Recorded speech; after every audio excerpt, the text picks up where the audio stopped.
প্রিয় দর্শক, আপনাদের সকলকে সাদর আমন্ত্রণ জানাচ্ছি চ্যানেল আইয়ের পর্দায় আপনাদের প্রিয় আয়োজন ফ্রেশ প্রিমিয়ামটি তারকা কথনের আজকের পর্বে। এবং ইতিমধ্যে আসলে ঈদ যাচ্ছে, একই সাথে ঈদের আনন্দের আমেজটা কিন্তু আমাদের মাঝে এখনও বিরাজ করছে। তাই আবারও আপনাদেরকে ঈদ মুবারক। এবং আজকের ঈদ আনন্দের একটি বড় অংশ জুড়ে কিন্তু রয়ে থাকে আমাদের বিনোদন জগৎ। এবং ঈদ আসলেই আসলে আমরা সিনেমা হলগুলিতেই দেখতে পারি, এছাড়াও আমরা ইউটিউবে দেখতে পারি, বিভিন্ন বিনোদন মাধ্যমগুলিতে দেখতে পারি নতুন নতুন কাজ, নতুন নতুন গান, নতুন নতুন সিনেমা। আজকে তারকা কথনের সেটেও আমরা নতুন কিছু কাজ নিয়ে কথা বলবো, গান নিয়ে কথা বলবো এবং আমাদের প্রিয় কিছু মানুষ এসেছেন আমাদের আজকের সেটে, তাদের সাথে আমরা দারুণ একটি সময় কাটাবো। চলুন দর্শক পরিচিত হয়ে নিই তাদের সাথে। শুরুতেই আমাদের সাথে আছেন সঙ্গীত শিল্পী, আমাদের সকলের ভীষণ প্রিয় একজন মানুষ, কর্ণী আপু। স্বাগত, ঈদ মুবারক। ঈদ মুবারক। আমাদের সাথে আরও আছেন তানভীর আহমেদ, মিউজিক কম্পোজার। তিনিও দারুণ কিছু গান আমাদেরকে ইতিমধ্যে উপহার দিয়েছেন, স্বাগত আপনাকে। এছাড়াও আমাদের সাথে আছেন সিফাত আব্দুল্লাহ, আপনাকেও স্বাগত। আবির ভাই, কেমন আছেন আপনি? ঈদ মুবারক। ঈদ মুবারক। আলহামদুলিল্লাহ অনেক ভালো আছি, আপনি কেমন আছেন? আমিও ভীষণ ভালো আছি। আমরা একটু কর্ণীয় আপনার কাছে শুরুতেই যাচ্ছি, ঈদ কাজ সবকিছু মিলিয়ে আসলে কেমন গেল, কেমন যাচ্ছে? ওফ, জমজমাট। এবার ঈদটা আমার খুব ভালো কেটেছে আলহামদুলিল্লাহ সব মিলিয়ে। আমার ফার্স্ট অফ অল আমার ফিল্মের একটা গানের কথা বলবো, কারণ সবাই ওরাও ওদের কথা বলছে। মানে ফিল্মের কথা কেন আসে, কারণ ফিল্ম হচ্ছে দেখা যায় যে সবাই দেখে, ঠিক আছে, সবাই হলে গিয়ে এখন আমরা খুব অ্যাক্টিভ হয়ে যাই। তো টগর ফিল্মের একটা গান করার সুযোগ পেয়েছি, এই প্রথম 100% দেশি এই গানটা, একদম রানিং ফিল্ম কাজ করে। এটা আসলে আমার কাছে খুব একটা অন্যরকম একটা ভাইব। আর আরেকটা জিনিস হচ্ছে, আমার ইউটিউব চ্যানেলে সবসময় একটা প্রত্যেক বছর একটা ধামাকা আমি দেওয়ার চেষ্টা করি। তো এই বছরেও আমি চেষ্টা করেছি আমার মতো করে, এবং আমাদের ভাই ব্রাদার যারা আছে আশেপাশে, তানভীর, আবির, সবাই মিলে আমরা আসলে চেষ্টা করেছি লাল জামদানি শাড়ি, হ্যাঁ, জামদানি শাড়িকে নিয়ে রিপ্রেজেন্ট করেছি। এবং গানটি আমার ভীষণ পছন্দ হয়েছে। গানটি করেছে তো লিরিক টিউন মিউজিক করেছে তানভীর আহমেদ, আমার পাশেই বসে আছে। সো আমরা আসলে গানটা শোনার পর থেকে চিন্তা করেছি গানটা আসলে খুব সুন্দর আকারে করা উচিত, ব্রডলি। অ্যান্ড ফাইনালি আমরা এফডিসিতে একটা সেট আকারে এই প্রথম কাজটা করেছি। তো আমার কাছে এই কাজটা করে খুব ভালো লেগেছে। বাহ। এবং দর্শক যারা দেখেছেন তাদেরও নিশ্চয়ই ভীষণ রকম ভালো লেগেছে। আমরা গানটিও দেখবো, দর্শকদেরও দেখাবো। তার আগে আমরা একটু তানভীর আহমেদ আপনার কাছে আসছি। এই যে নতুন নতুন কাজ করছেন, বেশ আগে থেকে আপনি দারুণ কিছু কাজ আমাদেরকে উপহার দিয়েছেন এবং এবার ঈদের তাণ্ডব এই চলচ্চিত্রের একটি গান আপনি কম্পোজ করেছেন। সবকিছু মিলিয়ে আসলে ঈদ, মিউজিক কম্পোজিং এবং সাথে মেগাস্টার সাকিব খানের সিনেমার কাজ, চাপটা কেমন ছিল, কেমন যাচ্ছে? এটা আসলে চাপের বিষয় না, এটা আমি জানতামও না সিনেমায় গান যাচ্ছে। জাস্ট মানে গানটা তৈরি করা ওইভাবেই, যে ভাবছিলাম তাণ্ডব সিনেমায় পিচ করব, ওইভাবে করি, নিজেদের মতো করি, না হলে ফ্যান মেড একটা গান ছেড়ে দিব। তো এইভাবে গান পাঠানো হলো সোনেট ভাই আর মেজবা ভাইয়ের মাধ্যমে, ওরা অনেক হেল্প করছে। পাঠানোর পরে রাফি ভাই গান শুনে পরে ইন্সপায়ার করছে যে গানটা, ওইভাবে এই গানটা যাওয়া, অত কিছু চিন্তা করে গান দেওয়া হয়নি। আমরা একটু আবির আপনার কাছে আসছি, কেমন লাগছে সব মিলিয়ে, কেমন যাচ্ছে সময়? ইটস এ নাইস এক্সপেরিয়েন্স, আর অনেক ভালো লাগছে অবভিয়াসলি, কারণ ফার্স্ট ওয়ার্ক উইথ, মানে মুভিতে ফার্স্ট ওয়ার্ক, তাও আবার with megastar Shakib Khan. So nice experience, আর অবভিয়াসলি অনেক ভালো লাগছে। বাহ, চমৎকার।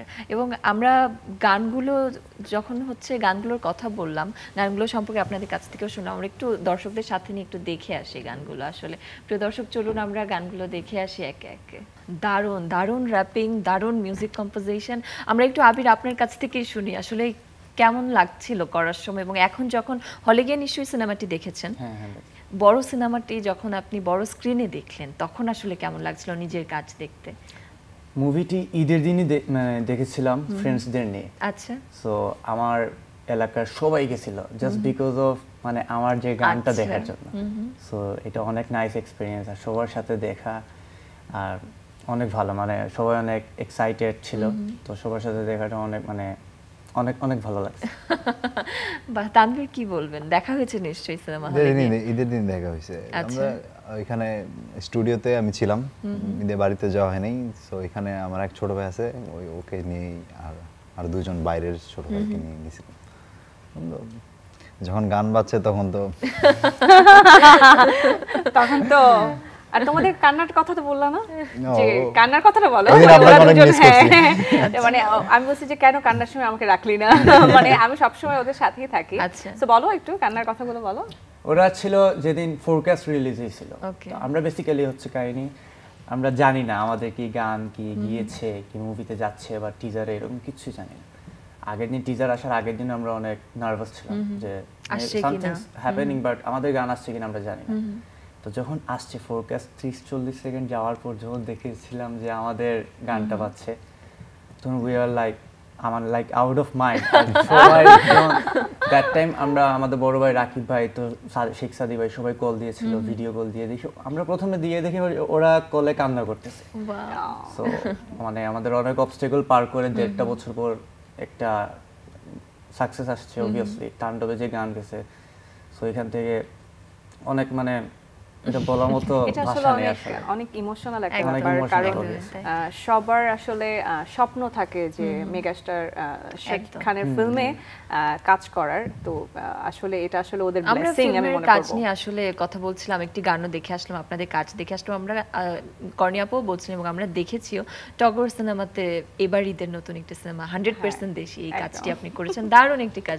আমরা এটা নিয়েও কথা বলছিলাম, আসলে কেমন সাড়া পাচ্ছেন একটু শুনে। আলহামদুলিল্লাহ খুবই ভালো। আগে আমাকে সবাই দেখে বলতো যে আপনার জন্য ঢাকাতে জ্যাম লেগেছে, আর এখন বলে আপনি 100% দেশি। এটা খুব এনজয় করছি। আর আসলে এই গানটা যখন আমি করছিলাম তখন আমি আসলে সিসিটির খেলার মধ্যে আমি আসলে ছিলাম, অনেক খেলাধুলা করছিলাম সেলিব্রিটিদের নিয়ে, যেটা আর কি খেলাধুলা ছিল। তো আমাকে হঠাৎ করে যখন বেলাল খান আমাকে বললো, বেলা ভাইয়া, যে একটা ফিল্মের কাজ করতে হবে, গান আছে, যে কোন ফিল্ম? তখন বললো টগর। আমি তো টগরের নাম শুনছি, তো আমি ভয়েসটা দিলাম। গানটা শোনার পর দেখেছি এত রিদমিক, এত ফাস্ট বিটের, সেই নাচটা না হয় কিভাবে করেছে, এরকম একটা ব্যাপার যে কিভাবে হবে আমি তো দেখিনি, আমি তো জাস্ট গানটা শুনছি। তো ভয়েসটা দেওয়ার পর আমি বলছি যে ভাই আমি তো চেষ্টা করেছি আমার মতো করে, যদি আবার নেক্সট ভয়েস দেওয়া লাগে আমাকে বলেন, মানে যদি কোনো প্রবলেম হয়। তো তার কোনো প্রবলেম হয়নি, আমাদেরকে বললো যে না ঠিক আছে আপু, কোনো সমস্যা নেই। অ্যান্ড আমি লাস্ট টাইম চিন্তা করছিলাম যে আমি ওদের মতো এরকম চিন্তা করছিলাম যে আসলে গানটা থাকবে কি থাকবে না, কারণ অনেক কিছুই ঘটনা ঘটে যায়। তা আমি একদম পুরো মানে ছেড়েই দিয়েছি আর কি, যে মানে হবেই না, কিছু একটা অন্য কিছু ঘটে যাবে হয়তো। পরে যখন গানটা ফোন দিল আমাকে যে তোমার গানটা কিন্তু আগামীকাল আসতে যাচ্ছে, আমি মেসেজ ওয়াও। তখন আমি আসলে ওদের সঙ্গেই ছিলাম, যে আমদানি শাড়ির ভিডিওগুলো আমরা তখন এডিট করছিলাম, তখন আমি জাস্ট চিৎকার দিয়ে উঠছি আর কি। অ্যান্ড আমার কাছে তখন খুবই ভালো লাগছিল। এবং যখন গানটা দেখলাম, দেখার পরে আমার তো মাথা খারাপ, যে পূজা চেরি এত দারুণভাবে পারফর্ম করেছে, ওকে মানে কি বলবো, খুবই দারুণভাবে। আমার কাছে মনে হচ্ছিল ওই গানটা ওর জন্যই। বাহ, চমৎকার। এবং আপনার সেই ভালো লাগার মুহূর্তটি এখন আমরা ভাগ করে নিব দর্শকদের সাথে। চলুন একসাথে আবার সেই ঈদের নতুন চলচ্চিত্র টগরের 100% দেশি গানটি দেখে আসি। লোকাল ফিলিংস,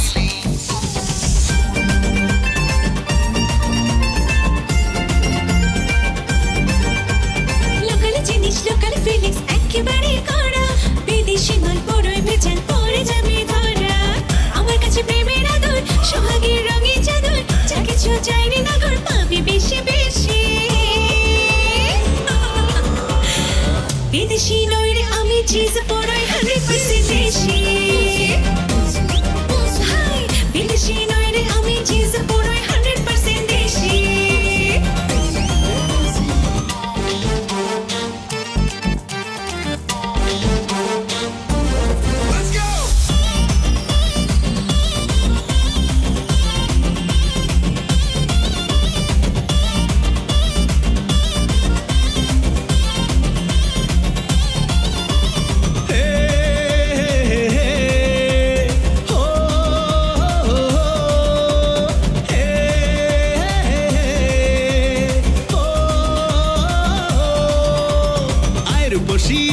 এই মনটা তোরে চায়, দুজন মিলে ভাইসা বেড়াই প্রেমের ডিঙ্গি নাই।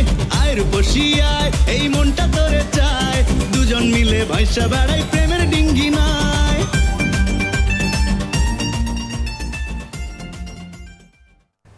বাহ, দারুণ রিদমিক গান। এবং আমরা দেখতেই পেলাম আসলে গানটিতে আমরা পূজা চেরিকে দেখলাম এবং আমাদের ফেয়ার অ্যান্ড হ্যান্ডসামের আদর আজাদকে দেখলাম। তারা দারুণ নেচেছেন কিন্তু গানটিতে। খুবই দুর্দান্ত। আমার আদর আজাদ ভাইয়াকেও বলবো যে পূজা চেরির সাথে এত সুন্দর কেমিস্ট্রি এন্ড এত সুন্দর পারফরমেন্স, দুজনকে দেখে আসলে মানে কি বলবো, মনে হচ্ছিল যে ইনভলভ হয়ে গিয়েছে তারা ফিল্মের মধ্যে। বাহ, আমরা তাণ্ডবের কাজটি দেখলাম, তারপরে এ পর্যায়ে আমরা টগরের 100% দেশীয় দেখলাম, এরপরে আরও একটি কাজ সম্পর্কে শুনছিলাম জামদানি শাড়ি। সেই কাজটিতে আপনারা তিনজনেই কিন্তু একসাথে কাজ করেছেন এবং দারুণ একটি গানও আমরা উপহার পেয়েছি। গানটি সম্পর্কে একটু তিনজনের কাছ থেকেই শুনতে চাই। আসলে প্রথমেই তানভীর আহমেদ কি বলবেন? হ্যাঁ, তানভীর কাছ থেকে জানতে হবে। এটা স্টার্টিং হঠাৎ করে ওহি আসে না, এরকম আসছে। ওই ওয়াইফের সাথে একটা বিষয় নিয়ে একটু ঝামেলা হয়েছে, ওই বিষয়টাকে মানে যে সিচুয়েশনটা নিয়ে ঝগড়া হয়েছে, সিচুয়েশনটাই জামদানি শাড়ি মানে মেইন থিম। তার মানে জামদানি শাড়ি শেষ হয়েছিল? হ্যাঁ। আল্লাহ, না ও চাই না বলতে, মানে ও হচ্ছে ওকে মানে ঢাকায় আসার কথা বলতেছে যে তোমার সাথে থাকবো, তোমার সাথে থাকবো, অনেকদিন ধরেই বলতেছে কি আরো 2-3 মাস বলে যে আমি এখানে থাকবো না, আমার এখানে একা একা থাকতে ভালো লাগতেছে না। আমি তো বলছি তো বাবার বাড়ি চলে যাও, 2-3 মাস থাকো, তারপর আমি ম্যানেজ করে। বলতেছে আমি যাবো না, কিছু করবো না, তুমি পারলে আমার গয়নাগাড়ি সব বিক্রি করে দাও, দিয়ে আমাকে নিয়ে যাও। পরে এইখান থেকেই আসলে লেখা একটু ডিপ্রেশনে লেখছি গানটা। জামদানি শাড়িটা আসলো কিভাবে আসলে? মানে আমার কাছে টাকা কারি কারিও চায় না, জামদানি শাড়িও চায় না, শুধু আমার সাথে থাকতে চায়। ব্যাপারটা এরকম যে চাই না টাকা কারি কারি, লাল জামদানি শাড়ি তোকে আমায় দে না, যাব না বাপের বাড়ি। You got it? ওকে, আমরা তাহলে গানটি একটু দেখেই আসি, তারপরে বাকি আড্ডাটা হোক। আমরা প্রিয় দর্শক চলুন জামদানি শাড়ির গানটি দেখে আসি। ফুলে চন্দনে ফোটা তোমার মুখটা চাঁদের আলো, ঘুম চোখে স্বপ্ন তোমায় দেখতে লাগে ভালো, ঝুলে যায় অযথায় অন্তরটা, তুমি নাই কাছে তাই অভাবটা, এভাবেই চলে যাবে জীবন তাড়াতাড়ি। চাই না টাকা কারি কারি, লাল জামদানি শাড়ি তোকে আমায় দে না, যাব না বাপের বাড়ি। চাই না টাকা কারি কারি, লাল জামদানি শাড়ি তোকে আমায় দে না, যাব না বাপের বাড়ি।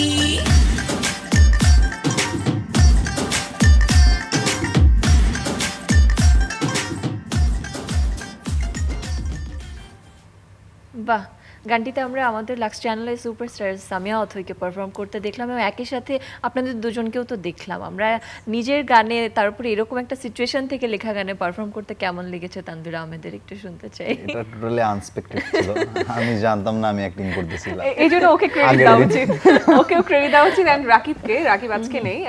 বেসিক্যালি আমার এই গানটার মিউজিক ভিডিও শুটিং করেছে রাজ শঙ্কর বিশ্বাস, ডিরেক্টর ছিল, এবং রাকিব ছিল হচ্ছে কোঅর্ডিনেটর, সুপার কোঅর্ডিনেটর, হ্যাঁ যেটাই বলি।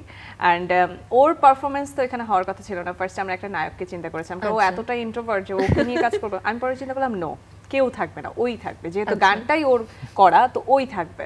অ্যান্ড ওর আমি একটা কিছু ভিডিও দেখছিলাম যেখানে ওর পারফরমেন্স আমার খুব ভালো লাগছে, আমি না ও পারবে। এন্ড ও খুব কোঅপারেট করছে ওকে করার জন্য, মানে কিভাবে কি করবে, ও ড্রেস আপ, গেট আপ, এটা করো ওটা করো, পেছন থেকে ইন্সপায়ার করার জন্য, পুশ করার জন্য ও কিন্তু এরকম করে রেডি। তো সব মিলে খুব দুর্দান্ত আসলে ও পারফর্ম করেছে। যদিও স্ক্রিনের বাইরে সে খুবই শাই একটা মানুষ, বাট স্ক্রিনে গেলে সে কিন্তু অন্য একটা জগতে চলে যায় একদম। এবং এই গানটিতে আমরা কিন্তু তিনজনকেই আসলে দেখতে পাবো একটা সময়। আমরা আসলে হ্যাঁ, আমাদের আরেকটা কাজ আসলে ছোট্ট করে বলতে চাই যে আমি আরেকটা কোয়েশ্চেন করতে চাই তানভীর আহমেদকে, আসলে যাকে নিয়ে যে সিচুয়েশনটাকে কেন্দ্র করে গানটি লেখা, যে আসলে কেন্দ্রবিন্দু আমরা বলতে পারি, সে যখন গানটি দেখলো তখন আসলে তার রিঅ্যাকশনটা কেমন ছিল? হ্যাপি ছিল, বাট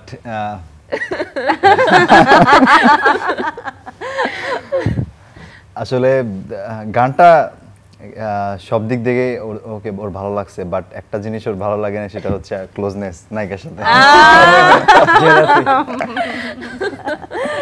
আচ্ছা, গানটি দেখার জন্য আসলে কি করতে হবে দর্শকদের একটু বলে দিতে হবে। গানটি দেখার জন্য যেটা করতে হবে, ইউটিউব চ্যানেলে যেতে হবে, অ্যান্ড জামদানি শাড়ি বাই কর্নিয়া দিয়ে সার্চ দিলেই পাওয়া যাবে, অ্যান্ড আমার ইউটিউব চ্যানেলে তো পাওয়া যাবে কর্নিয়া। ওকে, আমরা এবার একটু আবির আপনার কাছে আসছি।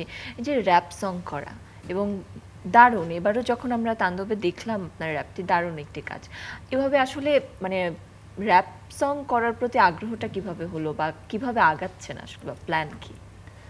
ছোটবেলা থেকে যখন মানে আমি তো সিলেটের, তো সিলেটের সবচেয়ে বেস্ট র্যাপার আমার কাছে মনে হইতো পল্লব ভাই। তো ওনাকে দেখে আই ফিল লাইক আমার মনে হইতো আমার এরকম করা উচিত বা করার স্বপ্ন হয়ে গেছে তখন। তো এখান থেকে আস্তে আস্তে সামথিং লাইক আমরা একটা মানে এলাকার সবাই মিলে, কয়েকজন র্যাপার ছিল, ওদের সাথে মিলে পরে আস্তে আস্তে ওই র্যাপ ইন্ডাস্ট্রিতে ঢুকা। তো এখানে ঢুকার পর সবার একটা র্যাপের একটা কমন জিনিস হচ্ছে স্টেজ নেম দেওয়া। তো আমি চিন্তা করলাম আমার স্টেজ নেম কি দেবো, আমার নাম তো শিফাত আব্দুল্লাহ আবির, ওখানে আমার নাম কি দেওয়া যায়। তো আমি চিন্তা করলাম আমি একটু উন্মাদ টাইপের ছিলাম, সো এখান থেকে কি নাম দেওয়া যায়। তো এখান থেকে নাম ছিল লুনাটিক্স, আর আবিরের শর্টকাট ভি, লুনাটিক্স ভি। হ্যাঁ, তো এখান থেকে ওই নামটা দেওয়া। এরপরে যাত্রা শুরু, আস্তে আস্তে ওইখান থেকে আন্ডারগ্রাউন্ড র্যাপ হিপ হপ করতে করতে আগায়, তারপর ঢাকায় আসলাম তানভীর ভাইয়ের সাথে দেখা। তো এখান থেকে আস্তে আস্তে আমরা সামথিং ডিফারেন্ট কিছু করার ট্রাই করতেছি বাংলাদেশে। দেখি, let's see. And all the very best to you of course. আমরা একটু শুনতে চাইবো যে এই কাজগুলো যখন আসলে পরিবারের মানুষজন দেখছেন, বাবা মা দেখছেন, তারা কি বলছেন, তাদের দিক থেকে কিরকম সাপোর্ট পাচ্ছেন? আমি বেসিক্যালি পরিবার থেকে অনেক সাপোর্ট পাচ্ছি। বেসিক্যালি আমার বড় ভাই আর মেজু ভাই যারা, মানে ওনারা অনেক সাপোর্ট করতেছে। ওনাদের কারণে আমি এতটুকু আগাইতে পারতেছি basically. So big thanks to them. Of course. আমরা একটু তানভীর আহমেদ আপনার কাছ থেকে আসলে যখন বড় পর্দায় আপনার কাজগুলি আসছে, মেগাস্টারের সাথে কাজ দেখছেন, ফ্যামিলি থেকে কিরকম রিয়াকশন পাচ্ছেন, বাবা মা কি বলছেন? বাবা মা তো গর্ববোধ করতেছে অবশ্যই। তারা কোনোদিন এক্সপেক্ট করে নাই আমি মিউজিকে এত কিছু করব। বেসিক্যালি আমাকে কোনোদিন, আমি মিউজিক যখন শেখায় স্টার্ট করছি, মিউজিক কম্পোজিশন, তখন থেকে আমি গান বাজনা মানে গান গাওয়া প্র্যাকটিস করা ছেড়ে দিছি। ওইখান থেকে তাদের একটা ক্ষোভ ছিল যে গান শেখানোর জন্য এত টাকা পয়সা এত কিছু খরচ করলাম, এখন মানে ছোট ভাই যে আছে ওকে দিয়ে ভরসা পায়। ওকে হচ্ছে ছায়ানটে পড়ালেখা করছে, ছায়ানটে গান শিখছে নজরুল সঙ্গীতের উপর। আচ্ছা। তো ওকে নিয়ে স্বপ্ন দেখছে যে ও অনেকদিন সিঙ্গারিং, মাঝখানে হঠাৎ করে আমি কেমনে কি করে হলাম আসলে। পরে ও এখন গান বাজনা থেকে পুরো ডিটাচড, পড়ালেখা নিয়ে আছে, আর আমি মিউজিকে পুরো উল্টা হয়ে গেছে। তো এখান থেকে অবশ্যই গর্ববোধ করার বিষয় যে ভালো কিছু করতেছি, সামনে ইনশাআল্লাহ আরো ভালো কিছু করার ট্রাই করব। এবার চলচ্চিত্রে যখন নতুন গান করণী আপু করলেন, তখন আসলে নিশ্চয়ই ফ্যামিলি থেকেও সবসময়ের মতোই রেসপন্স পেয়েছেন বা সাপোর্ট পেয়েছেন। কি বললো সবাই? 100% দেশি বা জামদানি শাড়ি, দুইটা ফ্যামিলি থেকেই রিয়াকশন কিরকম ছিল একটু শুনি। আলহামদুলিল্লাহ খুবই ভালো, মানে সবাই আসলে খুবই হ্যাপি হয়েছে এই কারণে যে আমার ইউটিউব চ্যানেল তো সবসময় কোনো না কোনো কিছু আমি করতেই থাকি, বাট ফিল্মের কাজটা আসলে একটু অন্যরকম একটা ভাইব ছিল। অ্যান্ড সবাই খুবই হ্যাপি এটার জন্য যে অ্যাটলিস্ট তুমি ফাইনালি প্রায় 15-16 বছর পর রানিং একটা ফিল্মে, বলবো বেশ অনেকগুলো ফিল্মে কাজ করা হয়েছে, বাট রানিং ফিল্মগুলোতে খুব কম কাজ করা হয়। তো এবার করেছি, এটা একটা আমি বলবো যে লাক হয়তো। বাহ, চমৎকার। এবং আমরা যখন আসলে একটু আগে জামদানি শাড়ি নিয়ে কথা বলছিলাম, আসলে জামদানি শাড়ির ব্যাপারে নিয়ে আমাদের সবার মধ্যে একটা ইমোশন কাজ করে। তো সেখানে একরকম গল্প শুনলাম, আসলে করণী আপুর কাছ থেকে একটু জামদানি শাড়ি নিয়ে গল্প শুনতে চাই। জামদানি শাড়ি তো এটা তো আমি মেক করিনি, ওর তানভীর যেহেতু মেক করেছে। প্রথমে আমি আসলে তানভীরের সঙ্গে আমার একটা কাজ করা হয়েছে, আমাদের গানটির নাম হচ্ছে প্রেমিকা। আচ্ছা, গানটি প্রথম আসছে কাজ। সামনে। হ্যাঁ, গানটি এখন পর্যন্ত অডিও ইউটিউব মানে স্পটিফাই আছে, ইউটিউবে পাওয়া যাবে। বাট এই প্রেমিকা কাজটা করার পর এই মানে আমি তানভীরের তখন ফ্যান হয়ে যাই। অ্যান্ড প্রেমিকাতে সে আবার র্যাপ করেছে, সে র্যাপ করেছে, আর প্রেমিকাটা আমি গিয়েছিলাম। তো ওখানে গানটা গাওয়ার পর না সবাই আমাকে বলছে, আপু আপনি এটা এত সুন্দরভাবে কিভাবে গেলেন। মানে আমাকে একটা জাস্ট রেফারেন্স দিয়েছিল যে আপু এইরকম টাইপের আমি গানটা চাচ্ছি। অ্যান্ড আমি তো সবসময় একটু মোটা ভয়েস, হ্যাঁ হয় না যে সফট ভয়েসের গানগুলো আমার খুব একটা করা হয় না। এই যে জামদানি এটা আমার ভয়েসটা একটু ডিফারেন্ট পাওয়া যাবে, প্রেমিকাতেও একটু ডিফারেন্ট ভয়েস, আচ্ছা, মানে ভয়েসগুলো একটু চেঞ্জ পাওয়া যাবে, এক্সপেরিমেন্টের ব্যাপার আছে। হ্যাঁ, আমি এবার একটু এক্সপেরিমেন্ট করছি। মেয়ের হচ্ছে, হ্যাঁ, একদম টিনেজ মেয়ে যেরকম করে গায়, ও রাকিব আমাকে আগে বলে দিয়েছে। তো গানটা এত সুন্দর হয়েছে, গানটা যদিও বের হয়নি এখনো, বের হলে বের হবে রাকিবের চ্যানেল থেকে। সো ওই গানটা করার পর থেকে আসলে ওকে আমি কয়েকটা বলি যে আমাকে কয়েকটা গান দাও। ও আমাকে অনেক গানই দিয়েছে, কিন্তু একটাও পছন্দ হয়নি। আমি বলছি না, আমি এরকম চাচ্ছি না, মানে হয় না সবই সুন্দর, বাট আমি যেটা চাচ্ছি আসলে সেটা দিতে পারছে না। তখন এই জামদানি শাড়ি যখন দিল আমাকে জাস্ট 4 লাইন, চায়না টাকা কারি কারি, মানে লাল জামদানি শাড়ি। বলছি জামদানি শাড়ি, এটা আবার কি গানের নাম? আচ্ছা সুনিতা শোনার পর আমার কাছে ভীষণ ভালো লেগেছে, আমার কাছে ক্যাচি লেগেছে। আচ্ছা, সো আমি তখন বললাম যে তুমি এটাকে কন্টিনিউ করো। দেন ও কন্টিনিউ করলো অ্যান্ড ফাইনালি আমরা মানে সঙ্গে সঙ্গে আমরা গানটাও কমপ্লিট করলাম অ্যান্ড আমরা ভিডিওটাও করে ফেললাম একদম খুব তাড়াতাড়ি ভাবে। বাহ, ভিডিওটা আসলে কোথায় করা? তবে গানটা আরো বেশি সুন্দর হয়েছে আপুর জন্যই। আপু মাঝখানে কিছু বলছে এখানে চেঞ্জ করো, কারেকশন দাও, ওইখানে লিরিক্সগুলা সুরগুলা করার কারণে আসলে ওরকম ছিল না। সুরের দিক থেকে আমি একটু ইয়ে করছিলাম। ও আবার ওর যে পার্টটা আছে ভয়েসের ওখানেও আবার ও চেঞ্জ করেছে, ওটা আরেকটু লোপ ছিল, ওটা পরে আপার ভাবে গাওয়া হয়েছে, এরকম ছিলই না। সো সবকিছু মিলে, আর ও কিন্তু কবি, আচ্ছা ঠিক আছে, লেখাটাও তো ওরই। সো সবকিছু মিলে আসলে খুব দুর্দান্ত ভাবে গিয়েছে। এন্ড আরেকটা জিনিস কি জানি বলতে চিন্তা করেছিলাম। আচ্ছা আমরা চিন্তা করতে থাকেন, আমরা এর ফাঁকে আরো একটি গান একটু দেখে আসবো দর্শকদেরকে নিয়ে, আমাদের আবিরের করা। দর্শক চলুন আমরা সেই গানটি দেখে আসি। কি বলবেন এই র‍্যাপ সংটি নিয়ে? দুইজনকেই আমরা কিন্তু দেখেছি এবং সেখানে আবির ভাইকে একেবারেই মানে মনে হচ্ছিল যে actually he is a rapper. এখানে যখন বসে আছেন তখন কিন্তু একেবারে অন্যরকম লাগছে এবং একই সাথে তানভীর ভাইকেও সেম, ওখানে দেখতে একেবারেই আলাদা লাগছিল, মানে স্ক্রিনের সামনে আর পেছনে দুইজন একদম। আমরা একটু আবির আপনার কাছেই শুনি গানটি নিয়ে। So it's a totally different me. এই গানে আমি অন্যরকম ছিলাম, যেমন আমি একটা মেলোডিক্যাল র্যাপ দিছি, কিন্তু তাণ্ডবে আমি অনেক হাস্কি ভোকাল দিছি। তো আমি এক্সপেরিমেন্ট করতে অনেক ভালোবাসি, মানে আমি কোনো সময় আগের গানের মতো নেক্সট গান আমার হবে না, সব সময় আমার এখন নেক্সট গান যেটা আসবে ওইটাও আগেরটা চাইতে ডিফারেন্ট হবে। বাহ, এবং এই এক্সপেরিমেন্টের মধ্যে দিয়ে আসলে আমরা আশা করছি যে আরো দারুণ সব কাজ আপনার কাছ থেকে পাবো, আপনাদের সকলের কাছ থেকেই পাবো এবং আমরা নতুন নতুন কাজের অপেক্ষায় সবসময় থাকি, এখনো থাকবো। এবং প্রেমিকা নিয়ে অলরেডি কিছু ক্লু পেয়ে গিয়েছি, গানটি আশা করছি ভালো হবে। আপনাদের সকলের জন্য অনেক অনেক শুভকামনা, অনেক অনেক ভালোবাসা। আশা করছি নতুন কাজ নিয়ে আবারও তারকা কথনের সেটে আপনাদের সাথে আমাদের দেখা হবে। প্রিয় দর্শক, আজকের আয়োজন থেকে এখানেই বিদায় নিচ্ছি। আবারও আপনাদের সকলকে ঈদের শুভেচ্ছা, ঈদ মুবারক, বিদায়।